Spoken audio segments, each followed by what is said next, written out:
ප්‍රිය හිතවතුනි 14 වැනි ලියෝ පාප් වහන්සේ ලෝ පුරා විසිර සිටින පූජකතුමන්ලාට එනම් පුදෙදුරුතුමන්ලාට පාප් වහන්සේ ලෙස සිය පළමුවෙනි අනුශාසනය පසුගියදා කළා. ඔවුන්ට දෙන පළමුවෙනි උපදේශය හැටියට මෙය අපට සලකන්නට පුළුවන්. මේ නිසා ලියෝ පාප් වහන්සේ කොයි විදියටද පූජාත්වරය දකින්නේ, පූජකවරුන් දකින්නේ, ඔවුන්ගේ සේවය දකින්නේ කියන එක මේ එතුමන් දුන් මේ ප්‍රථම දේශනෙන් අපට අවබෝධ කරගන්නට පුළුවන්. පුදෙදුරුතුමන්ලා කවුරුන් විය යුතුද? එතකොට පුදෙදුරුතුමන්ලාගේ සේවාව විය යුත්තේ කුමක්ද? ඔවුන්ගේ ගුණාංග විය යුත්තේ කවරේවාද? මේ සියල්ල වචන කිහිපයක් යොදා ගනිමින් ඒවා හයිලයිට් කරමින් එතුමා විස්තර කළා. එතුමා කිව්වා පුදෙදුරුතුමකුගේ ජීවිතයේ පාරදෘශ්‍ය සහ විශ්වසනීය විය යුතුයි. ඔවුන් සමගි සන්ධානීය සලකුණු විය යුතුයි. පුදෙදුරුතුමන් තමන් ස්වාමිවරුන්සේ නොසිතිය යුතුය. මන්ද ඔවුන් භාරකරුවන්ය. ඔවුන් තමන් ලැබූ මේ මාහෙක තිලිනය විශේෂ වරප්‍රසාදයක් සේ නොසැලකිය යුතුය. පුදෙදුරු අනන්‍යතාව මුල් බැස ඇත්තේ සදාතනික අග්‍ර පුදෙදුරාණන් වන ක්‍රිස්තුන් වහන්සේ තුළය. මේ කාරණා අපි විස්තර සහිතව දැන් සලකා බලන්න යනවා. දැන් ලියෝ ශුද්ධෝත්තම පියතුමා මේ අනුශාසනය කළේ සොයුරන් 19කට, ඒ කියන්නේ දේවාචාර්ය සොයුරන් 19කට පූජාත්වරය නැත්නම් පුදෙදුරුවරය ලබා දීම වෙනුවෙන් මේ ඉරිදා රෝමේ සාන්ත පීතර බැසිලිකාවේ සිදු කරන ලද විශේෂ දිව්‍ය පූජා යාගයේදී එය උත්සව දෙකක් වෙනුවෙන් පැවැත්වුණා. එකක් ජේසුස් හාමුදුරුවන්ගේ ස්වර්ගාරෝහණ මංගල්‍ය, ඒ සමගම මේ පුදෙදුරුවරය දානය කිරීමේ මංගල්‍යය වෙනුවෙන්. දැන් මෙතනදී මා එකක් මතක් කරන්නට කැමතියි. මම මෙතනදී මේ පුදෙදුරුතුමන්ලා කියන වචනේ නිතරම භාවිත කළා. ඇයි මම එහෙම කියන්නේ? විශේෂයෙන්ම සිංහල භාෂාවත් දේව ධර්මයත් පිළිබඳ ශ්‍රී ලංකාවේ උගතුන් පියතුන් ප්‍රකාශ කරන හැටියට පූජකවරයා කියන වචනය ප්‍රීස්ට්, මේ මිනිස්ට්‍රීරියල් ප්‍රීස්ට්හුඩ්, විශේෂයෙන් පූජකවරය ලබන අය වෙනුවෙන් භාවිත කිරීම වැරදි. අපේ පියතුමන්ලා වෙනුවෙන් පූජකතුමන් යන්න භාවිත කිරීම වැරදි කියලා ප්‍රකාශ කරනවා. ඒ අය කියන්නේ මේ පුදෙදුරුවරය කියන එක තමයි නිවැරදි කියන එක. මේ විශේෂයෙන් අපට පෙන්වා දී තිබෙනවා අප බොහෝ සෙයින් ඉගෙනගෙන තිබෙන වියතුන් දෙදෙනෙක්. එක්කෙනෙක් තමයි ගරු මෝසෙස් පෙරේරා පියතුමා, ස්වර්ගස්ථ. එතුමා එළහවුලේ සමාජිකයෙක්, සිංහල භාෂාව පිළිබඳ විශාරදයෙක්. ඒ වගේම ඔබට පසස කී නාටි ගීතිකා කමුලේ උල්පත එතුමායි. ඒ වගේම ආචාර්ය ජේසුනිකායක ගරු එලොයි පීරිස් පියතුමා. ඔවුන් පෙන්වා දෙනවා මේ පූජකවරය සහ පුදෙදුරුවරය යන අදහස් දෙකේ තේරුම. ඔවුන් පෙන්වා දෙනවා මේ පූජකවරය සෑම කිතුණුවෙක්ම මේ පූජකවරය කියන කොටසේ සමාජිකයෝ. ඒ මොකද මේ අපි හැමෝම දන්න ක්‍රිස්තියානිය, ඒ කියන්නේ බෞද්ධිස්මය නැතිනම් ප්‍රසාද ස්ථාපනය මගින් සෑම කිතුණුවෙක්ම, කතෝලිකයෙක් පමණක් නෙවෙයි, සෑම කිතුණුවෙක්ම ක්‍රිස්තුන් වහන්සේ සමග ඒකාත්මික වෙනවා, සම්බන්ධ වෙනවා. ඒ මගින් ක්‍රිස්තුන් වහන්සේ තුළ තිබූ ත්‍රිවිධ කාර්යභාරයේ කොටස්කරුවන් වෙනවා, සම කොටස්කරුවන් වෙනවා. ඒ ත්‍රිවිධ කාර්යභාරය තමයි නායක, පූජක, දිවැසිවර. ඒ කියන්නේ සෑම කිතුණුවෙක්ම පූජකවරයෙක්, නායකයෙක්, ඒ වගේම දිවැසිවරයෙක්. අනිත් එක තමයි සක්‍රමේන්තුව. පූජකවරය කියන සක්‍රමේන්තුව, මිනිස්ටීරියල් ප්‍රීස්ට්හුඩ්, අපේ පියතුමන්ලා ලබන විශේෂ සලකුණ. ඒ දේව ප්‍රසාද නිධානයේ ආත්මීය තුළ අසම සමශුද්ධ සලකුණක් තබනවා ඒ ලබන්නාගේ. ඒ මගින් ඒ ලබන්නා අපේ පියතුමන්ලා ක්‍රිස්තුන් වහන්සේට සුවිශේෂාකාරයෙන් සම්බන්ධ වීම මගින් ක්‍රිස්තුන් වහන්සේ තුළ ක්‍රියා කිරීමේ වරම ලැබෙනවා. ඒ සියලුම සක්‍රමේන්තු සහ එතුමන්ලාගේ අනුශාසනා සහ දේශනා තුළ. ඒ නිසා තමයි මේක වෙනස් වෙන්නේ. ඒ නිසා අපි පුදෙදුරුතුමන්ලා කියලාම එතුමන්ලාම හඳුන්වනවා. දැන් මේ කතාව කියනකොට ඔබට පැහැදිලි වේවි පුදෙදුරුවරය කියන්නේ ෆ්‍රැන්සිස් පාප් වහන්සේ කරපු අනුශාසනා දුන්නු නිර්වචනක් කියන්වීම 14 වෙනි ලියෝ පාප් වහන්සේ මේ කියන කාරණා සමග එකගයි. වෙනස තියෙන්නේ වචනවල පමණයි. අපි බලමු.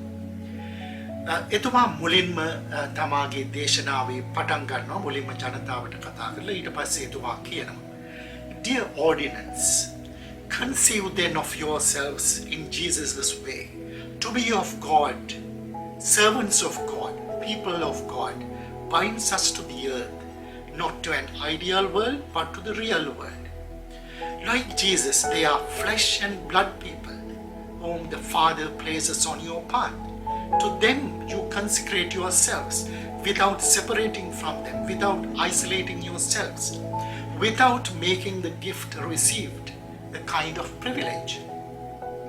Pope Francis has warned us many times against this because self-referentiality extinguishes the fire of the missionary spirit. මෙතනදී එතුමා ෆ්‍රැන්සිස් පාප් වහන්සේවත් උපුටා දක්වනවා.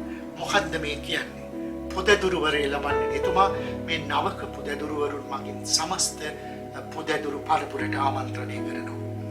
මේ නිසා ඔබ ජේසුස් සමිඳුන්ගේ මාර්ගය තුළ තේරුම් ගන්න.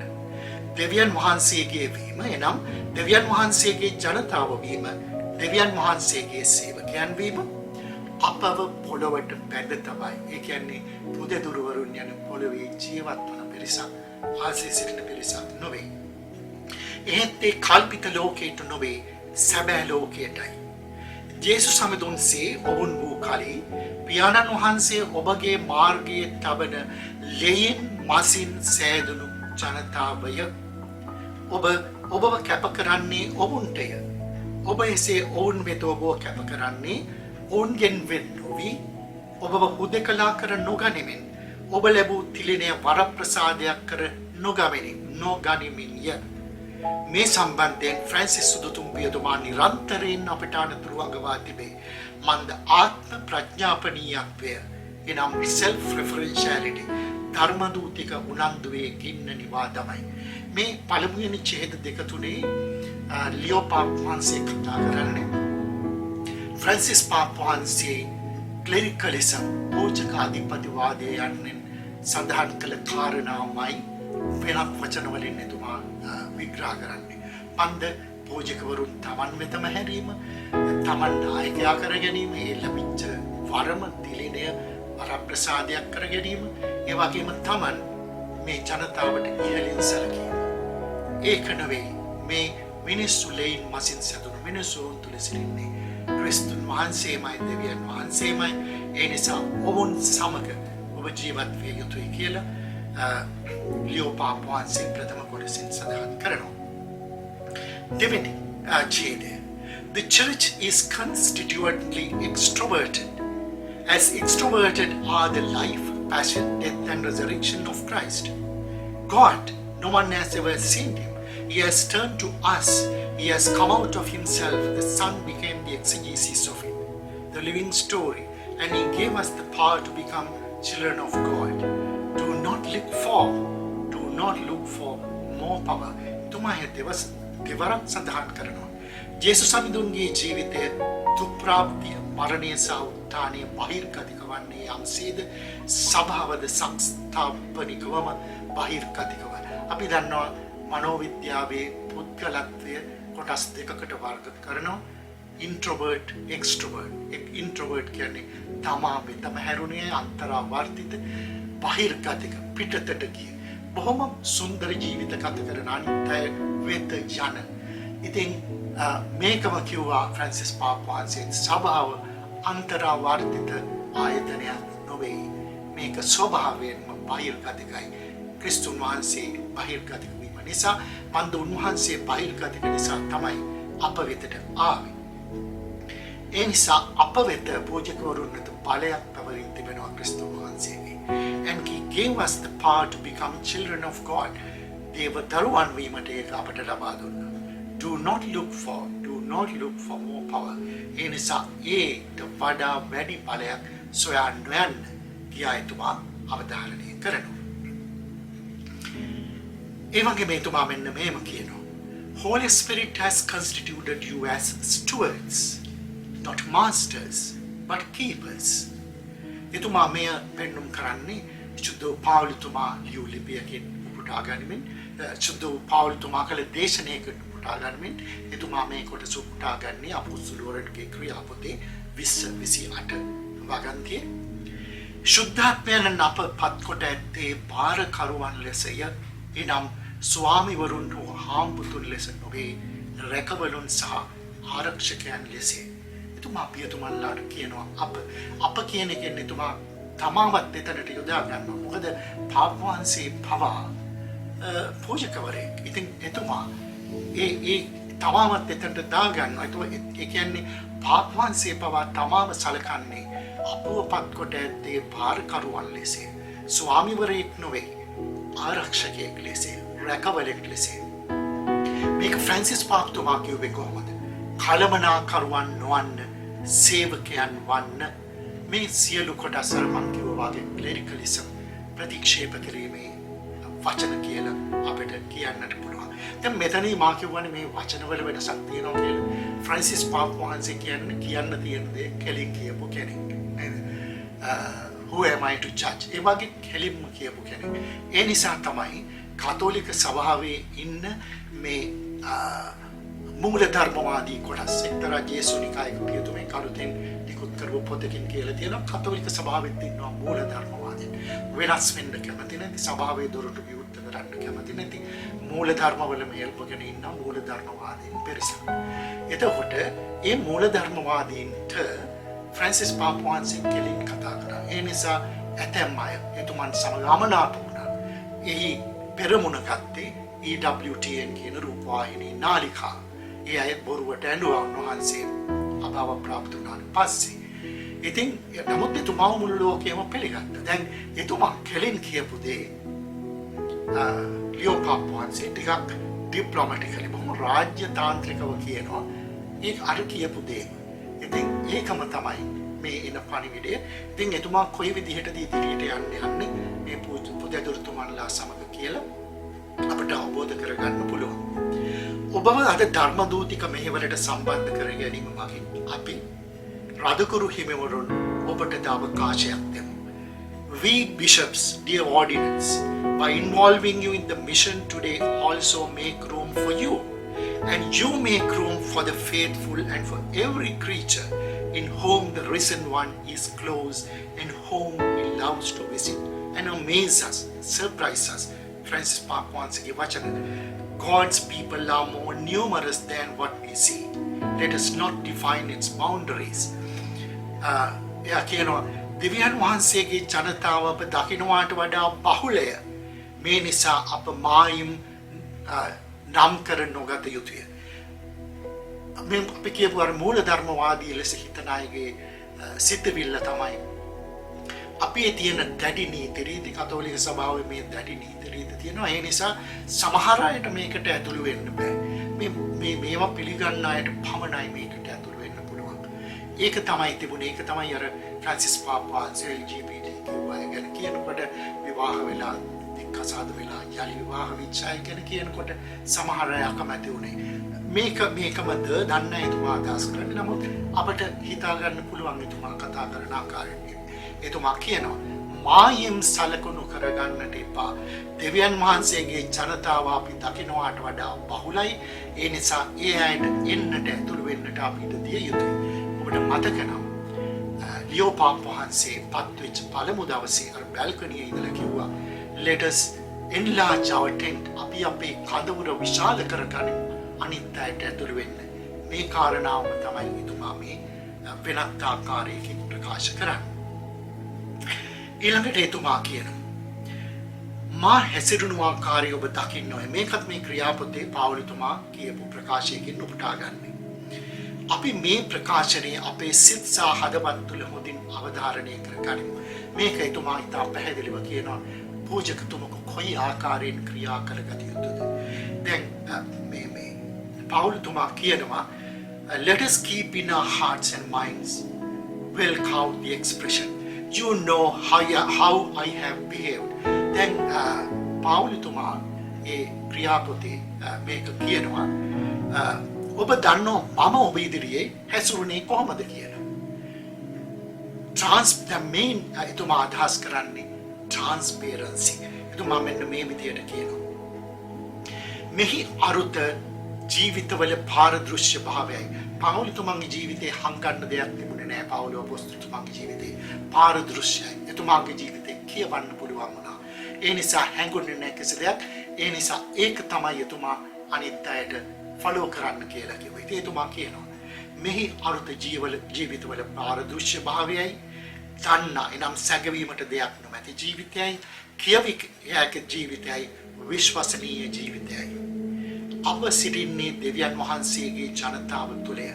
ඔවුන් ඉදිරියේ විශ්වසනීය සාක්ෂිකරුවන් වීම සඳහා අප එසේ විය යුතුය. ඒ නිසා එතුමා කියනවා මෙන්න මේ වචනෙත් ඒකට එකතු කරලා. මේ අනුව තුවාල වූ මනුෂ්‍යත්වයක් වෙත යවනු ලබන අපි තුවාල වූ සභාවේ විශ්වසනීයත්වය යලි ගොඩ නගමු. අපව යවනු ලබන්නේ මේ already wounded තුවාල වී තිබෙන සභාවක් වෙත. හැබැයි මනුෂ්‍යත්වය තුවාල වෙලයි තියෙන්නේ. මනුෂ්‍යත්වය පරිපූර්ණ නැහැ. අපි පරිපූර්ණ නැහැ. සභාව පරිපූර්ණ නැහැ. There is only one person perfect. Only God is perfect. දෙවියන් වහන්සේ පමණයි පරිපූර්ණ. අපි පරිපූර්ණ නොවෙමි. එහෙත් විශ්වසනීය වීම අත්‍යවශ්‍යයි. අපි පරිපූර්ණ නොවෙමු. එහෙත් විශ්වසනීය වීම අවශ්‍යයි. ඒ විශ්වසනීය වීම සඳහා අප පාරිදෘශ්‍ය විය යුතුයි. පූජකවරුන් අපව රීඩ් කර යුතු විය යුතුයි. අප සැඟවන්නට දෙයක් නොමැති විය යුතුයි. මේ අපි මේ පාත්තුර දෙකේ බොහෝ සමතාවයන් මේ අනුව දකිනවා. ඒ වගේ මෙතුමා කියනවා සමගි සන්ධානයේ ලකුණක් විය යුතුයි. උන්වහන්සේ අද අපව බලාපොරොත්තු වේ සේවකයන් කරගන්නාසේක. එසේ කරන්නේ අප තවදුරටත් කිසිවකු දෙස මිනිස් ඇසින් නොබලන බලාපොරොත්තු වෙමි. මේ නිසා අපගේ නෙත් ඉදිරියේ කැඩුණු බිඳුණු හෝ නැතුණු සියල්ල දැන් අපට සමගි සන්ධානයේ ලකුණක් ලෙස දිස්විය යුතුය. Everything that appears broken and lost in our eyes now appears to us in the sign of reconciliation. ඒ කියන්නේ පුදදුරුතුමන්ලා සමගි සන්ධානයේ සලකුණක් විය යුතුයි. බෙදීමේ නොවේ. එය මේ ශ්‍රී ලංකාවටත් අත්‍යවශ්‍ය දෙයක්. උතුර දකුණ අපේ ගම්මාන අපේ මීසම් ඒ හැමෝම සමගි සන්ධානයෙන් එකතු කිරීමේ සලකුණු විය යුතුයි. පාප්වාන්සේ පටන් ගන්නකොට කිව්වා එතුමා එක්සත්කම සමගිය ලෝකයේ සාමය වෙනුවෙන් ක්‍රියා කරනවා කියලා. මේ එතුමාගේ ගමන පිළිබඳව ඉඟි එතුමා ඒ සඳහා පුදදුරුතුමන්ලාට ආරාධනා කරනවා. අවසානයේ එතුමා සියලු විශ්වාසකයන්ට, සියලු ක්‍රිස්තු කිතුණුවන්ට, සියලු කතෝලිකයන්ට උපදේශය දෙනවා. ඒ උපදේශය දෙන්නේ අර මම මුලින් කිව්ව කාරණාව පුදදුරු පූජක වෙනස. ඒ සම්බන්ධයෙන් මතක් කරමි. එතුමා කියනවා ඒ නිසා සහෝදර සහෝදරියනි සියල්ලන්ට අප සියල්ලන් එක්ක මේ සොයුරන්ට ස්තුති කරමු. මේ පූජකවරයට එන සෑම පුදදුරුවරයට එන සෑම සොයුරකුටම අප ස්තුති කරමු. එම පුදදුරුතුමකුටම. එසේම සියල් පූජක ජනතාවකට සේවාව කිරීම සඳහා ඔවුන් කැඳ වූ දෙවියන් වහන්සේටත් ස්තුති කරමු. We thank them and we thank God who has called them to the service of an all priestly people. අර මා මුලින් කිව්වා වගේ පොදු පූජක ජනතාවට සේවය කිරීමට කැඳවන ලද මේ පුදදුරු පුතුන්ට අපි ස්තුති කරමු. ඔවුන් කැඳවීම ගැන අපි ඔවුන් කැඳ වූ දෙවියන් වහන්සේට ස්තුති කරමු.